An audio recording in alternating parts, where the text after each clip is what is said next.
Good morning, everybody. Professor Somnath Sachdeva, Vice Chancellor of Kurukshetra University, Professor V.N. Atri, with whom I was closely associated when he held the Iowa Chair of Indian Ocean Studies in Mauritius. My dear friend, Ambassador Anil Suklal, whom I am meeting after almost 4 years, and Professor Sanjay Chaturvedi, distinguished dignitaries, academics, think tank members, students, present both physically and virtually, Excellencies, ladies and gentlemen. At the outset, let me congratulate Kurukshetra University and Professor Atri in particular for this timely initiative of setting up the International Center for Indo-Pacific Studies. The center's objective to study the evolving construct of Indo-Pacific as a new paradigm of peace, security and sustainable development clearly reinforces the strategic significance of what the center's vision calls a smart, inclusive, sustainable, blue and green Indo-Pacific. It's remarkable that center has lost no time in organizing its first international conference.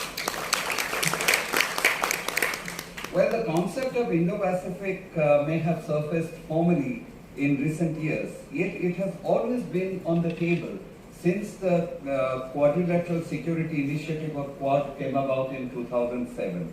As Quad didn't take off then, primarily due to the global financial crisis which happened a year later, the concept of Indo-Pacific seemed to have been relegated to the back burner.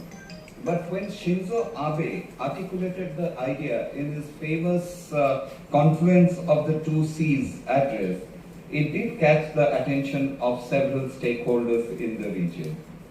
Interestingly, notwithstanding the short-lived Quad initiative, the launch of the India-Japan-US trilateral in subsequent years did delve into the need for a strong security architecture in the Indo-Pacific region. The immediate concern was twofold. First, China's increasingly belligerent position in the South China Sea, and second, the perceived decline of the United States' influence in the region, spurring India and Japan to forge a partnership with the US. The US on its part also appeared keen on sharing the burden of securing the region.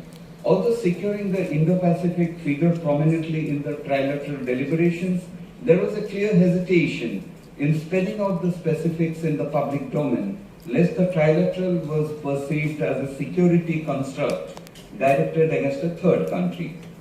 Meanwhile, come 2015, there was a welcome revival of the Quad. This was around the same time that the Chinese Belt Road Initiative was launched, which couldn't have been a mere coincidence. The strategic convergence of the four countries in the Quad reflected the changing times, not only to contain the growing assertiveness of China in the Indo-Pacific, but also to enhance cooperation in areas ranging from economy and trade to sustainable development, marine ecology, and even humanitarian assistance and disaster relief, HADR, in this region.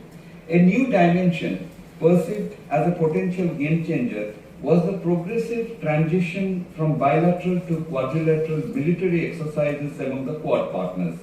The scope of Malabar naval exercises that involved India and US was expanded to include Japan, with Australia also evincing interest to join the trio.